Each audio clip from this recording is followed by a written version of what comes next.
y después en el colegio también. ¿Hay más allá?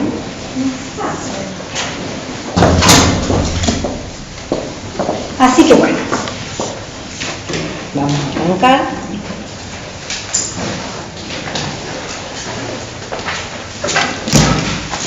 Ahora sí.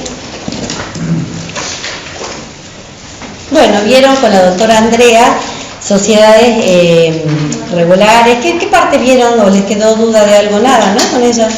Avanzo directamente con sociedades no regulares porque la verdad que es un tema muy lindo. Ahora sí. Bien. ¿Qué tema? Bueno, ya vieron ustedes que, primero para hablar de sociedades simples o sociedades residuales o sociedades no regulares, primero tienen que tener muy en claro cuándo estamos en presencia de una sociedad regular, ¿bien? Porque la sociedad que no es regular, porque en su defecto es una sociedad residual o de las que se encuentran incluidas en el, del artículo 21 en adelante, que son las de la sección 4, ¿correcto? Sí. Con lo cual, eso para que lo tengan siempre presente. ¿Cuándo estamos en presencia de una sociedad regularmente constituida? ¿Qué características tiene una sociedad regularmente constituida? Es una sociedad típica, ¿sí?, que ha sido constituida conforme a uno de los tipos previstos en la ley, que se encuentra organizada conforme a uno de los tipos previstos en la ley, que se encuentra debidamente registrada, ¿sí? Bueno, y tiene el resto de las características que ustedes ya conocen. ¿Qué es lo que reúne la sociedad regularmente constituida? Reúne los requisitos de fondo y de forma. Cuando yo hablo de requisitos de fondo, ¿sí?, hablo de requisitos esenciales, tipificantes y no tipificantes, ¿bien? Un requisito esencial tipificante son todos aquellos que hacen al tipo social que elijo. Por ejemplo, si yo elijo una sociedad anónima, requisitos esenciales tipificantes son que el capital social se divide en acciones, por ejemplo, ¿bien? Si yo elijo una sociedad anónima, requisito esencial tipificante que el mínimo del capital social actualmente es 30 millones de pesos, ¿bien? Eso es un requisito esencial tipificante. Es esencial al tipo y es tipificante porque es propio del tipo, ¿bien? Luego tenemos, dentro de los requisitos de fondo, ¿sí?, los requisitos esenciales, pero ya los no tipificantes. Ustedes me dicen, ¿qué es el no tipificante? Son comunes a todos los tipos, por eso es no tipificante, ¿está? Porque significa que todos los tipos societarios siempre los incluyen. Como por ejemplo, ¿cuáles requisitos serían esenciales no tipificantes? Los datos de los socios, ¿bien? La edad de los socios, todo lo que está vinculado a lo que es socio, bueno, eso es un requisito esencial no tipificante. Entonces tenemos, ya vemos, por un lado, requisitos de fondo, repito, ¿tienen un marcador? Yo la verdad que con el pelo no trae. Si tienen, les agradezco por ustedes, digamos, así les voy marcando. Muchas gracias. Entonces, sociedades, ¿sí?, regulares tienen requisitos de fondo, o sea, reúnen ambos, ¿correcto?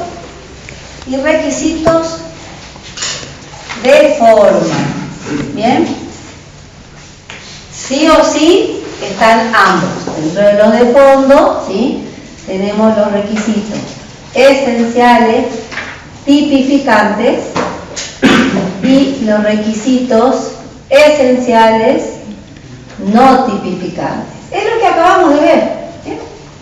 Esto simplemente es un refresh, chicos, es para que ustedes recuerden todo lo que ya vieron, ¿bien? Requisitos de forma. ¿Qué es la forma? Bueno, claramente, tienen que ser realizados por escrito. Si estoy en un SRL, ¿sí?, podrá ser el contrato constitutivo realizado por instrumento privado con firma certificada. Si estoy en una sociedad anónima, sí o sí va a tener que ser realizado por un instrumento público. Además de la forma, ¿sí?, que es escrito, con certificación, dependiendo del tipo, supongamos, SRL, SAS, instrumento público, que es el caso del SA, o otra forma que debo cumplimentar es la registración. ¿Bien? ¿Dónde registramos en Jujuy? En la Dirección Provincial de Sociedades, que depende de Fiscalía de Estado. Es un organismo administrativo. Nunca se olviden que la inscripción es declarativa, no constitutiva. ¿Bien? Pero esto tiene que tener una sociedad para ser regularmente constituida. Y claramente que cuando yo hablo de todo lo que es tipificante, se van a recordar que el tipificante es tipo. Y los tipos en la Argentina, el sistema es cerrado. Números clausus, perdón. ¿Qué quiere decir? Solamente, ¿sí?, los tipos que están previstos en la Ley General de Sociedades y en otras leyes. Porque, por ejemplo, la SAS está en otra ley, pero es un tipo societario más, ¿bien? Entonces, pero es un sistema cerrado. Ahora, ¿por qué me voy a las sociedades no regularmente constituidas? ¿Sí? ¿Tienen la ley a mano? Si no, les leo yo acá. Bueno, ¿querés leerlo? Artículo 21. Para mí mejor, así no se me gasta la ley. Y yo les hago el desglose. Antes de irme, esto lo tienen, ¿sí? Esto lo hice yo y lo tienen en la página. Es un resumen de todo lo que vemos acá, ¿sí? A ver, no quiere decir que no tengan que leer la ley, ni que tampoco tengan que leer un autor, pero como todo lo que es sociedades no regularmente constituidas, es un poco complejo en la comprensión, entonces, bueno, por ese motivo, como ha ido sufriendo muchas modificaciones, está este pequeño resumen que es simplemente una ayuda a memoria, una colaboración para usted en cuanto al estudio y la comprensión. Si alguno quiere llevárselo y lo quiere para imprimir, no tengo ningún problema, igual lo tienen para imprimir desde la página, ¿no? Así que bueno. ¿Pero qué se llama doctrina? ¿Sociedades residuales o cuál es? No, lo subí. Resumen sobre sociedades. Exacto, ese mismo. Volvamos. Artículo 21, ¿quién lo lee? Lo leo. Gracias. Sociedades incluidas, artículo 21. La sociedad que no constituya con sujeción a los tipos del capítulo 2, que omita requisitos esenciales o que incumpla con las formalidades exigidas por esta ley, se rige por lo dispuesto por esta sección. La sección 4 de sociedades no constituidas según los tipos del capítulo 2 y otros importes. Perfecto. ¿Ven? Ahora vamos a hacer la otra cara. ¿Sí? Esta es una cara de la moneda. Vamos a otra. ¿Bien? Cuando ven que dice que omita requisitos esenciales, cuando los requisitos esenciales son estos, son los requisitos de fondo, ¿sí?, que tienen los tipificantes y los no tipificantes. ¿Bien? Los no tipificantes, recuerden que son todos los vinculados a la capacidad, todos los vinculados al sujeto, al objeto, ¿bien?, que son comunes a todos, y los tipificantes propios de ellos. Pues si yo omito uno de estos, ¿sí?, estaré en presencia en lo que se llaman, ¿sí?, sociedades atípicas. ¿Bien? Las sociedades atípicas antiguamente eran nulas de nulidad absoluta. Desde que se produce la última modificación de la Ley General de Sociedades, las sociedades atípicas son sociedades residuales, sociedades simples, que tienen, ya vamos a ver todo eso después, pero se van a dar cuenta, o sea, son válidas entre las partes, oponibles a los terceros que las conocen. Tienen un montón de virtudes que no las tiene la sociedad colectiva. ¿Bien? Que cuando vean la contraposición, apenas arranquemos después de esto a estudiar los distintos tipos, van a ver cómo hoy por hoy elegir una colectiva, la verdad, es como, no sé, tirarse un pozo. O sea, ¿por qué? Porque este no es un tipo societario propiamente dicho, pero casi que lo es. Porque es un sujeto de derecho, sí. ¿Es persona jurídica? Sí. ¿Puede adquirir derecho y contraer obligaciones? Sí. La responsabilidad es mancomunada. En la colectiva la responsabilidad es solidaria e ilimitada. ¿Bien? O sea, ya vamos a avanzar en eso, pero van a ver que en las sociedades residuales, en las sociedades no regularmente constituidas, tienen muchas ventajas en contraposición a la sociedad típica colectiva. ¿Bien? Y ni hablemos con otras. Pero bueno, sigamos. ¿Qué sería esto, por ejemplo? Me fui de viaje. Estuve en Alemania, estuve en Francia, me gustaron lo que ellos denominan como sociedades limitadas, o en Estados Unidos también tienen las SL, sociedades limitadas, que por ahí tienen algunas características diferentes a las nuestras, en cuanto a la integración, distintas. ¿Son atípicas? Claro que son atípicas, porque es un tipo societario que en la Argentina no está previsto. Al tener esa característica distinta, así sea una ínfima, sea una sociedad típica.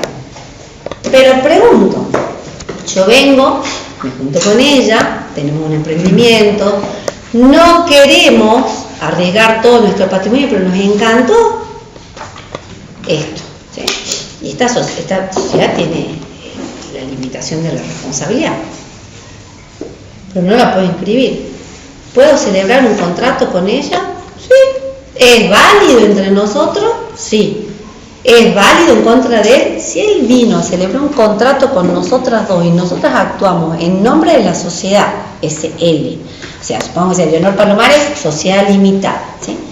Firmamos, y en un anexo yo adjunté este contrato y él lo firmó, donde se deja constancia que tiene conocimiento efectivo de la situación societaria, de Leonor Palomares SL, y lo firma como anexo, tiene conocimiento. Le es oponible desde la limitación de la responsabilidad hasta todo.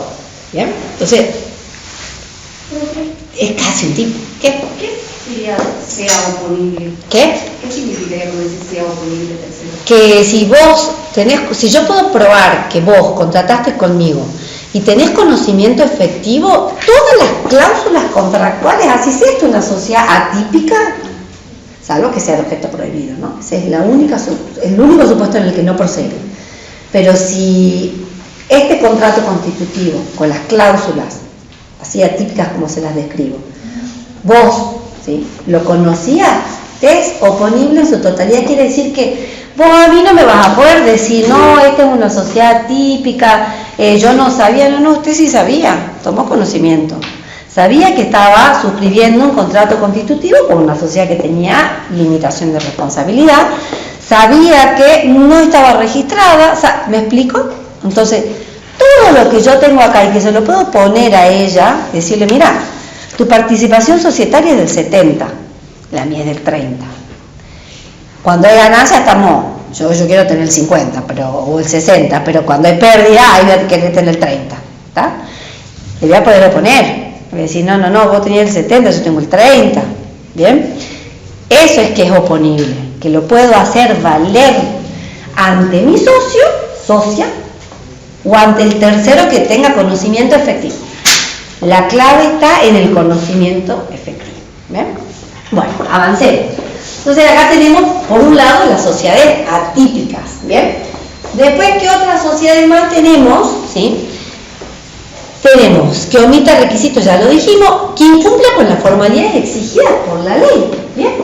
Acá cuando tenemos que incumplir las formalidades exigidas por la ley, no van a aparecer lo que serían antiguamente denominadas las irregulares propiamente dichas,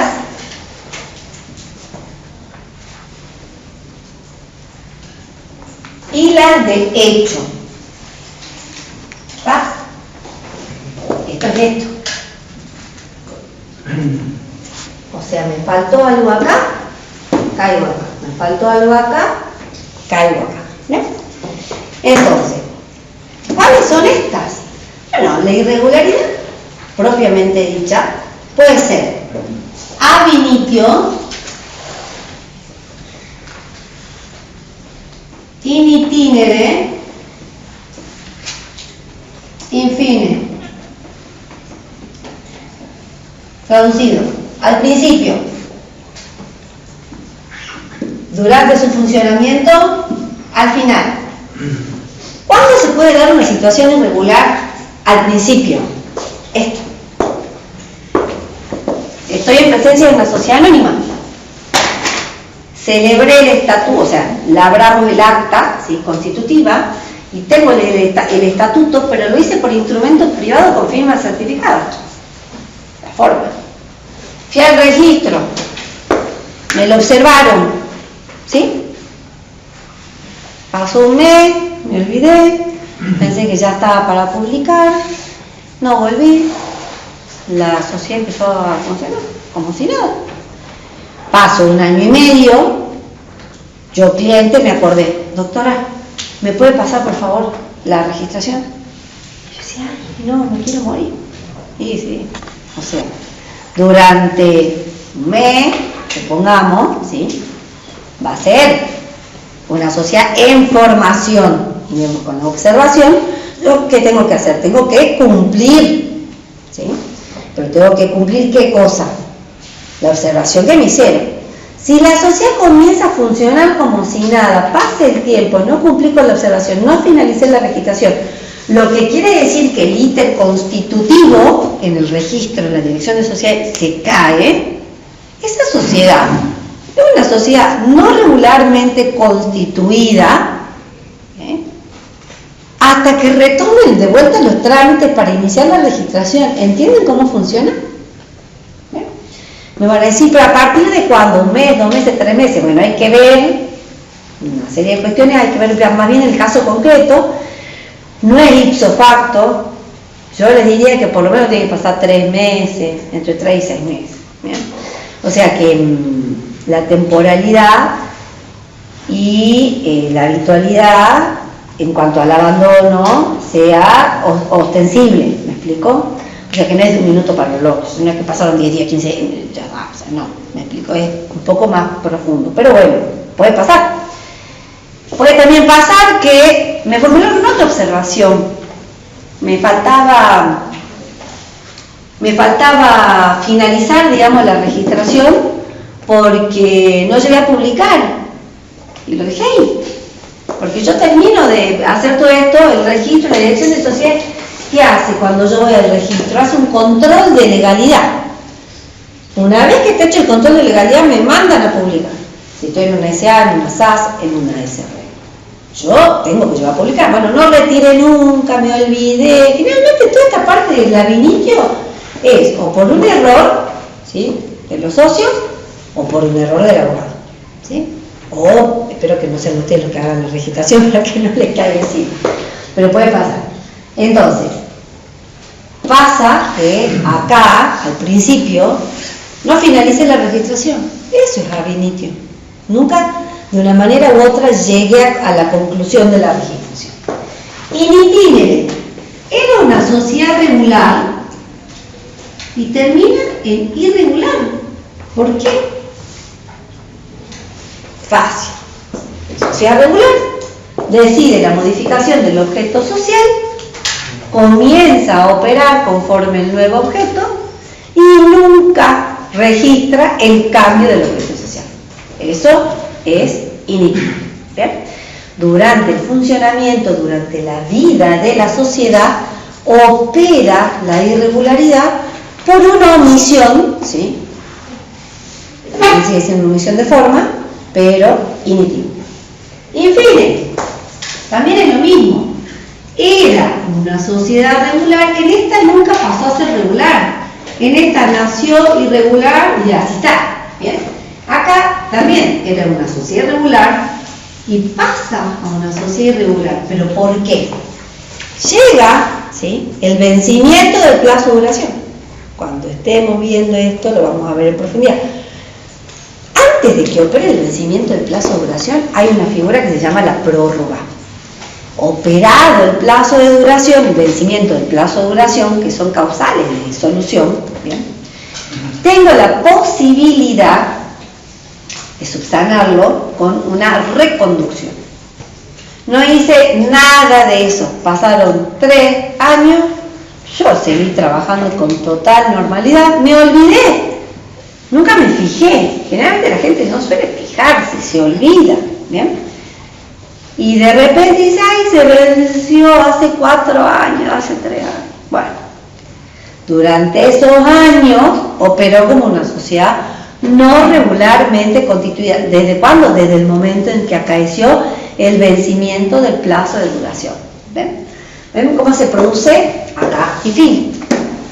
También puede pasar que estemos en presencia de una sociedad de hecho. La de hecho es, como le dice la palabra, de facto, ¿sí?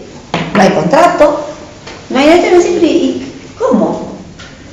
La sociedad de hecho se la reconoce por su actuación ante terceros, ¿sí? Porque hay un autorreconocimiento expreso por parte de los socios, ¿sí? Hay una gran discusión de si una sola persona puede ser una sociedad de hecho. Bueno, no vamos a meternos ahí porque es mucho lío para ustedes, cuando ya estén bien avanzados en para adelante. Hay estas preguntas raras y complicadas, se las voy a hacer para que piensen. Pero ahora no. Entonces, volvemos al ejemplo con ella. Bueno, somos socias y actuamos ante terceros, ¿sí? Celebramos un contrato. No hay contrato constitutivo entre nosotras, pero hemos ido, ¿sí?, a la escribanía y yo hice un acta declarativa junto con ella, donde dijimos de que efectivamente operamos como una sociedad de hecho, hemos puesto X cantidad de plata, las dos, y hemos celebrado X contrato. Hago un autorreconocimiento de la existencia de la sociedad de hecho, ¿sí? Pero no hay contrato escrito. ¿Qué es lo que hay? Actuación ante tercero y alguna que otra prueba indiciaria que siempre es respecto de los negocios y la actuación con los otros. ¿Sí o no? ¿Bien? Es una sociedad de hecho, es una sociedad en la que directamente no tengo nada de forma, nada. En esta tengo forma, solo que omití la registración, ¿bien? Ya sea al principio, en el medio o al final, ¿sí? Omití otras cuestiones, ¿bien? ¿Pero ven cómo funciona? Ahora, ¿qué diferencias hay? Yo les voy a preguntar. La responsabilidad de los socios, ¿cómo es en una sociedad no regularmente constituida? Mancomunada. Si el contrato constitutivo no dijera nada, en principio, por partes iguales. Pero si el contrato que acabamos de hablar, que cualquier supuesto que no sea de la de hecho, ¿bien? Si dice el contrato porcentajes, los porcentajes del contrato, ¿bien? Para la participación, o sea, para las ganancias, para las pérdidas, para todo, es oponible entre las partes y ante terceros que conocieran, ¿bien? Entonces, repito, primero, por partes iguales, y segundo, ¿sí? Bueno, lo que diga el contrato. Ahora, pregunto, ¿va a ser mancomunada? Sí. Si el contrato dice que la responsabilidad es solidaria, bueno, será solidaria. Vale entre partes que es solidaria y oponible a los terceros. Hay gente loca, bueno, quieren ser solidarios, será. Después, si fuera limitada, también sería oponible entre las partes y ante los terceros. ¿Sí? Pero la regla siempre es que la responsabilidad, si nada de eso dice, es mancomunada. ¿Sí? Ahora, ¿qué pasa con características esenciales en cuanto a las sociedades no regularmente constituidas? Son sociedades con capacidad plena. Existen, sus sujetos de derecho son personas jurídicas. ¿Bien? ¿Esto qué quiere decir? Que pueden contraer derechos y obligaciones. Antiguamente, este tipo de sociedades no podía adquirir bienes registrables. Hoy sí, hasta incluso las de hecho. Si yo llevo un acta declarativa de reconocimiento de la existencia de la sociedad de hecho, en el registro me tienen que poder registrar, obviamente que voy a tener que tener ¿qué cosa? Voy a tener que tener quit y un montón de cosas. Discusiones que en su momento incluso yo tuve con AFIP de por qué piden tantas cosas en algunos tiempos societarios, si a las no regularmente constituidas con un simple reconocimiento me tenés que dar el quit. El quit es el DNI de la persona jurídica, ¿no? Bueno. Entonces, primer tema, capacidad plena. Segundo, pueden adquirir derechos y contraer obligaciones también de manera plena. Pueden adquirir bienes registrables sin ningún inconveniente. ¿Ven? En cuanto a la administración, bueno, en cuanto a cómo se prueba, ¿sí? Es lo que les acabo de decir. Va a depender, ¿sí? Si estamos en cualquier supuesto que no sea de las de hecho, la prueba siempre está en el contrato constitutivo. ¿Bien? Y en relación a si la conocen los terceros, y esto que yo les digo, cuando estoy en proceso de una sociedad no regular, yo tengo que hacer firmar al tercero que contrata con ningún anexo de reconocimiento. Con eso ya es prueba. ¿Bien? Ahora, ¿vale cualquier prueba? Sí, pero siempre se tiene mayormente en cuenta las pruebas indiciarias escritas. Bien. Lo mismo sucede con la sociedad de hecho, no va a bastar una mera testimonial.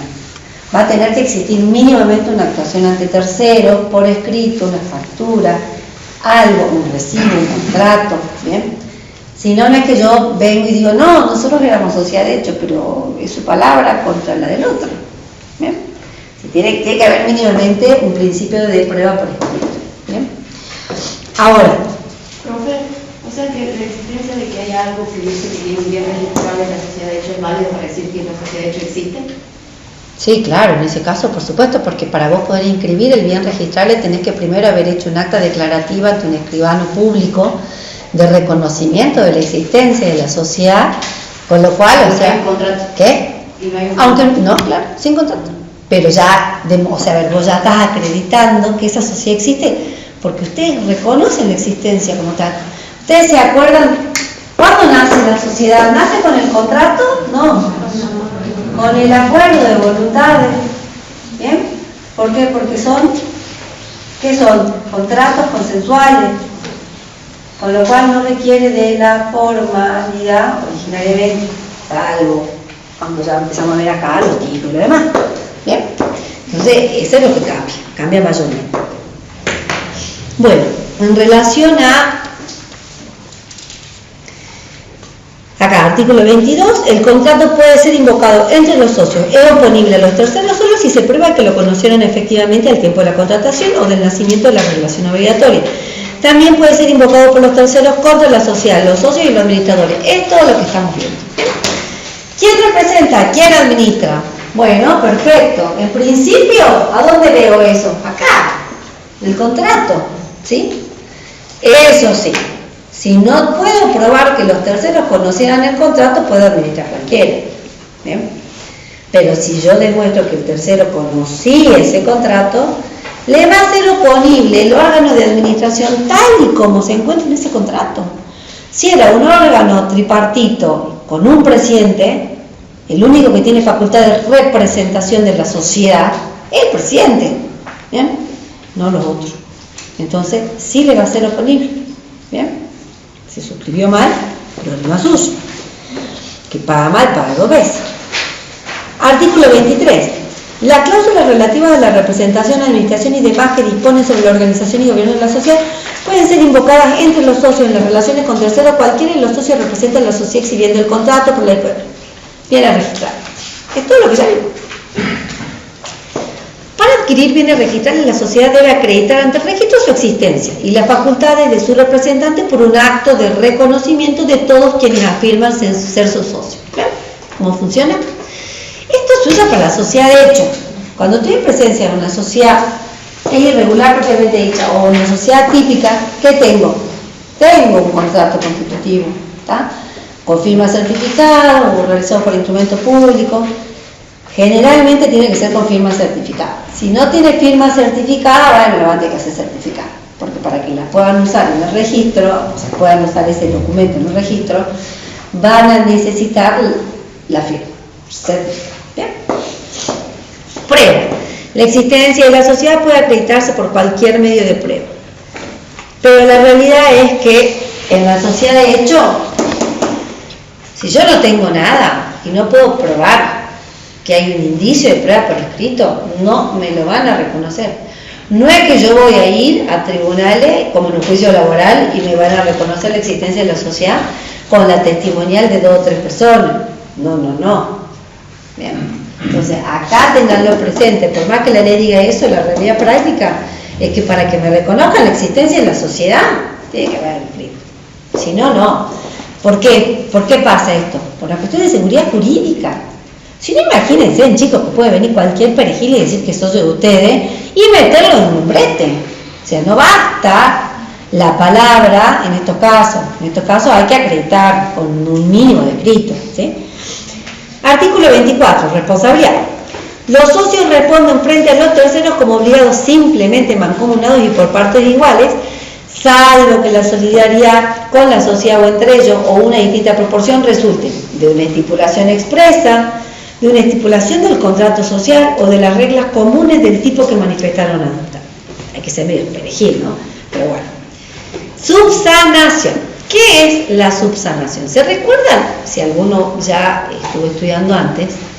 Subsanar, ¿qué significa? Salvar, arreglar, regular. ¿Bien? Antes se llamaba regularización. Hoy se denomina subsanación. No es otra cosa que hacer que esta sociedad se convierta en sociedad regular.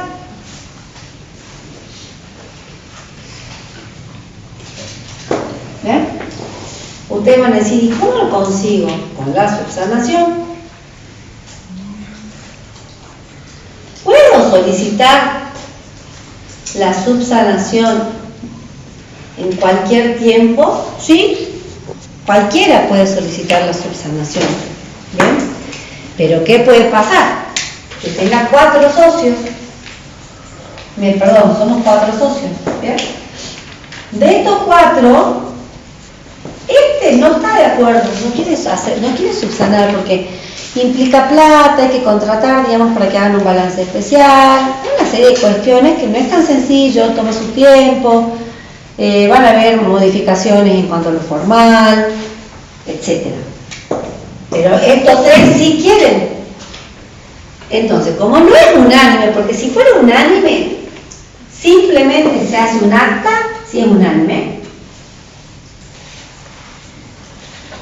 y por unanimidad se dispone la subsanación.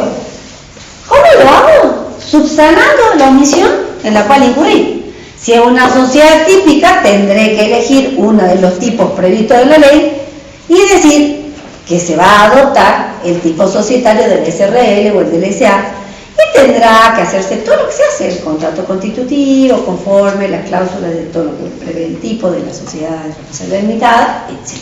Por ejemplo. Pero ¿qué pasa si no hay unanimidad?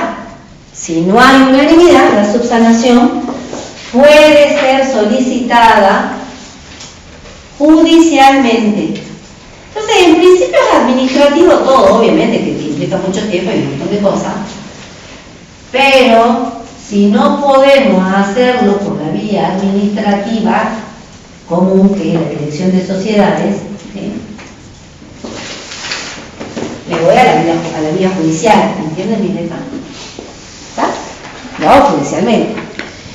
Ahora, que se quiere ir, va a poder irse, pero para eso estos le van a pagar su participación que será evaluada conforme un balance especial, considerando, porque el balance especial es para que se consideren el activo tangible y el activo intangible. Después vamos a hablar de qué se aporta, cómo vale, qué vale, otro tema, ¿bien? Pero más o menos para que lo tengan en cuenta, ¿bien? Otra pregunta. Ya hablamos entonces de responsabilidad, ya hablamos de las características de la sociedad, ya hablamos de cómo subsanarla para que sea regular como el resto, ¿bien? O como debería ser, mejor dicho. Pregunto, ¿la puedo disolver en cualquier tiempo? Antiguamente ese era un carácter que tenía la sociedad no regularmente constituida, que al ser no regularmente constituida, cualquier socio en cualquier tiempo podía pedir la disolución. Hoy no. La regla es, ¿qué cosa? Si yo estoy diciéndoles dentro de los efectos que es oponible el contrato entre partes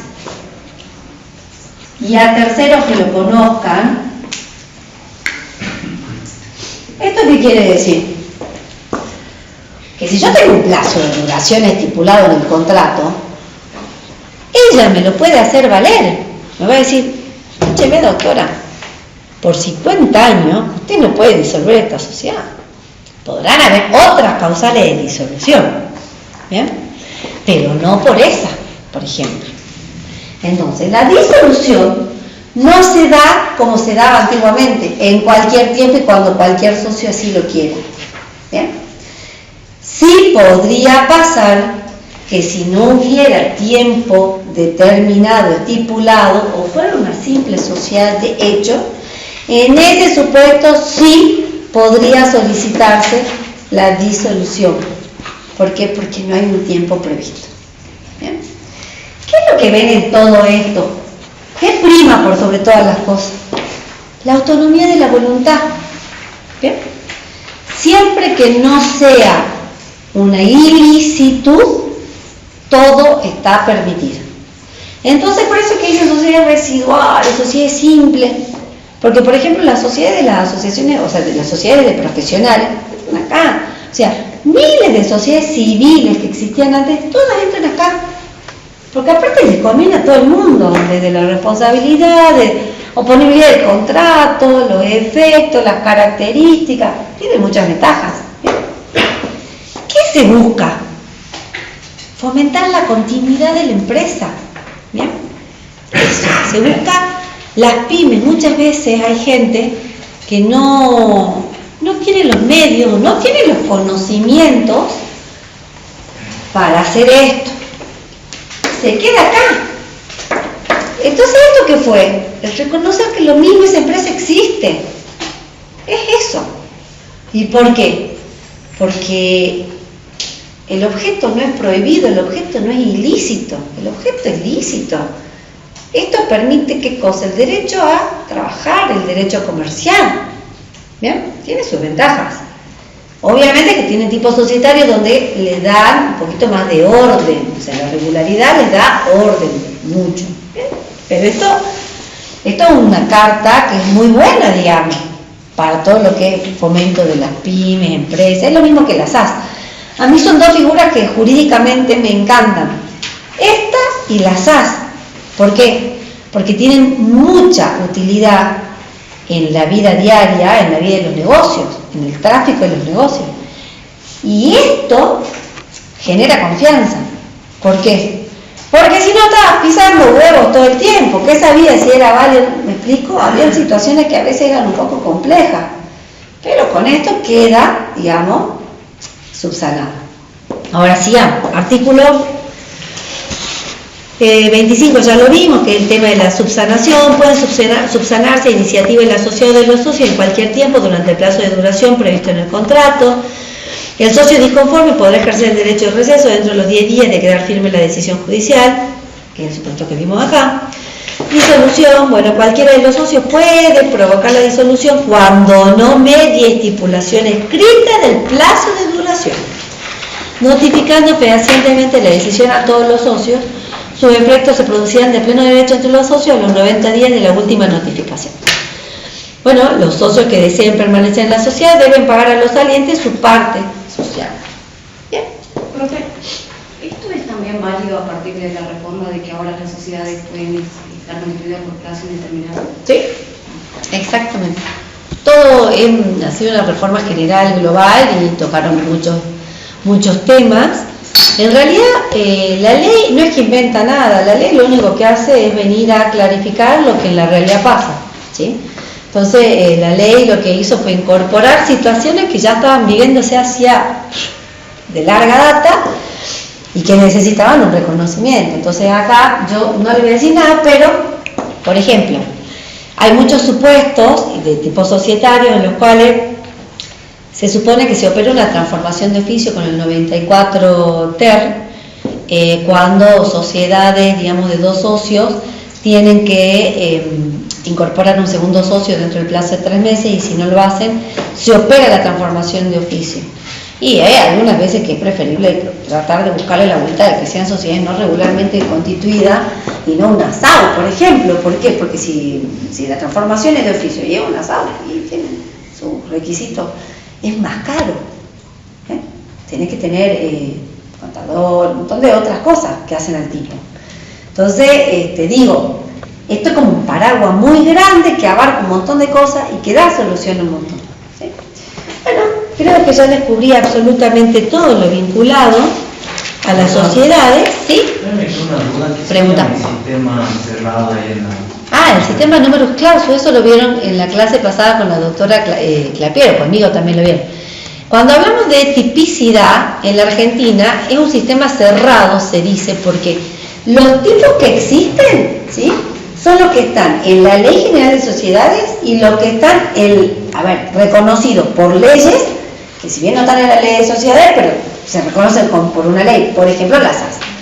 ¿Cuáles son los tipos societarios a hoy que existen? Bueno, la sociedad anónima, la sociedad responsable limitada, la sociedad colectiva, la comandita simple, la capital de industria, comandita por acciones, las SAS, no me acuerdo si me olvidé alguna, pero son esas, y no hay más. Son solo esas, porque las SAS es un subtipo. Eso es que es un sistema cerrado, un sistema numerus clausus. ¿Por qué? Porque los que no me reconoce la ley no son tipos. ¿Qué es el tipo? No es otra cosa que los requisitos que debo cumplir para que la sociedad que yo quiero registrar sea regular. Es como la ropa que elegí para mi sociedad. Es eso, no es otra cosa. Bueno, chicos, espero que les haya sido... ¿Quieren que les deje esto? Lo tienen en la página, ¿no? Listo. Bueno, profe, sí, vimos todo, absolutamente todo. Bueno, yo conmigo, a mí me van a ver el día lunes que viene. ¿Alguna quiere que le deje esto impreso? O como lo tienen directamente, lo vende ahí, ¿sí, no? Sí. Porque al fin y al cabo, después se me va a perder. Bueno, me avisan si tienen alguna duda. Aprovechen ahora que van con tiempo, empiecen a estudiar, porque vean las fechas. ¿Cuándo es el primer parcial? Empiecen a estudiar, porque con tiempo les van a surgir dudas, porque cuando uno estudia, ahí se da cuenta que hay cosas que a lo mejor o no entendió o tiene poca claridad del tema. Nosotros no pedimos nada de memoria, nada, pero sí, como están viniendo a clases y están viendo, lean.